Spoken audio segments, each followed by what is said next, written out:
Hello, I'm Heidi. Today we are going to record the audiobook sample for The Last Winter Moon, the third book in the Cycle of the Six Moons trilogy. The entire thing is available in libraries, so if you want to find out where you can listen to the whole thing for free, check out the details in the description.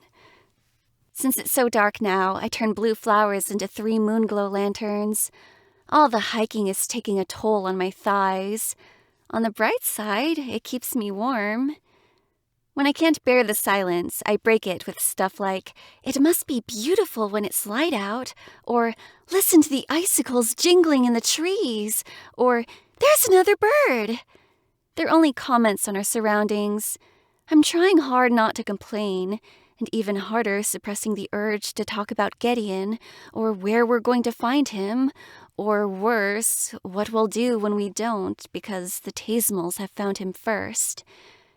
I'm ready for another break by the time the slope levels off. I'm practically breathing out storm clouds. Hello, hello!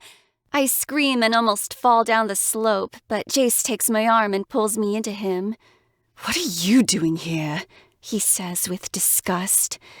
Dressed in a flashy, pinkish fur coat, complete with a fur cap, is the creepily smiling man Ezel Mingon / Mr. Gum / whatever his name is, with 3 small bubbles floating beside him, and an assortment of whistles, metal, shell, and wood, hanging from his neck.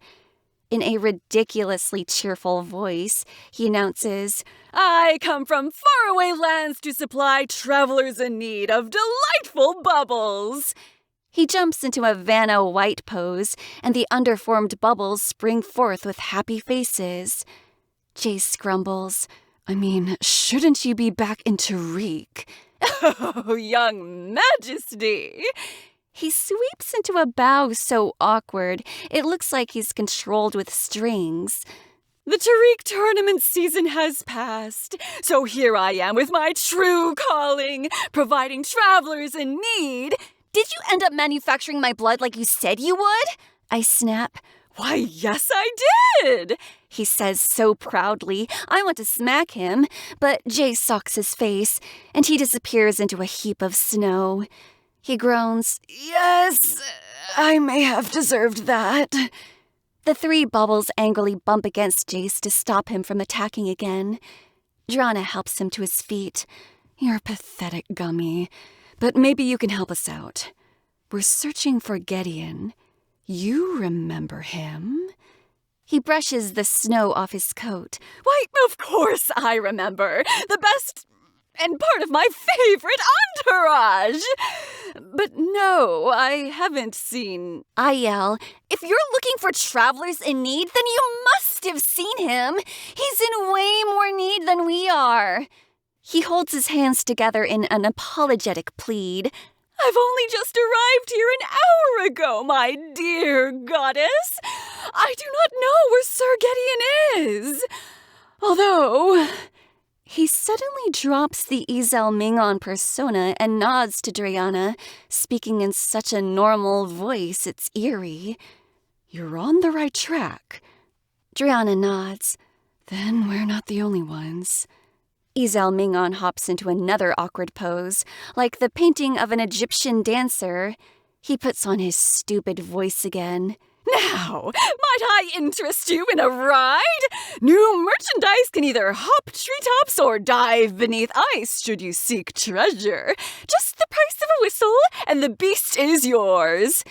"And where do these beasts come from?" Jace asks. "Oh, noble majesty!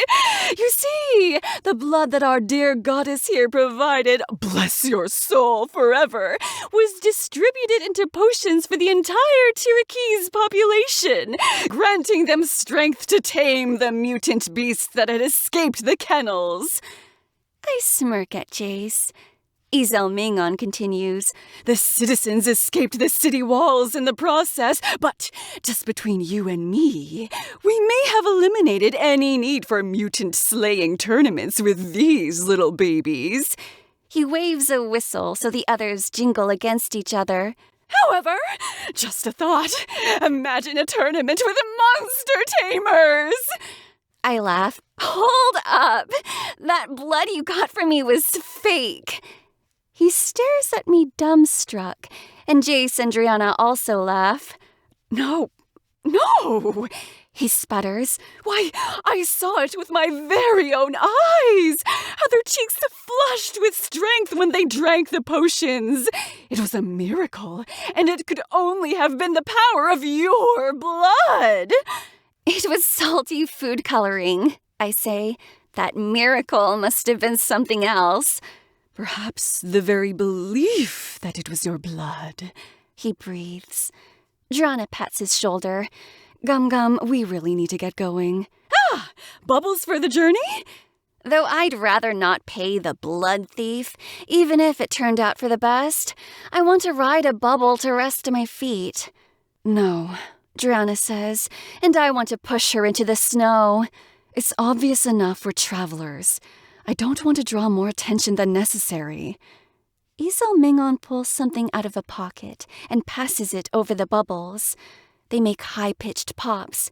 Then Easel says, in a normal voice, They're untraceable. But a warning, you disembark them once and they'll shoot straight back to me. So travel as far as you can. And please... He takes my hands firmly and looks me deep in the eyes. Find him. I back away. Right. Thanks. He tips his hat. Back in his cheery voice, he says, Bubbles on the house for a noble cause. I'll see you next time. And that's it for the preview of this book. Again, if you want to check out the full books, you can check out the links in the description or request them at your library. And also maybe you want to check out bloopers from the previous books. Yeah. Anyway, thank you for watching.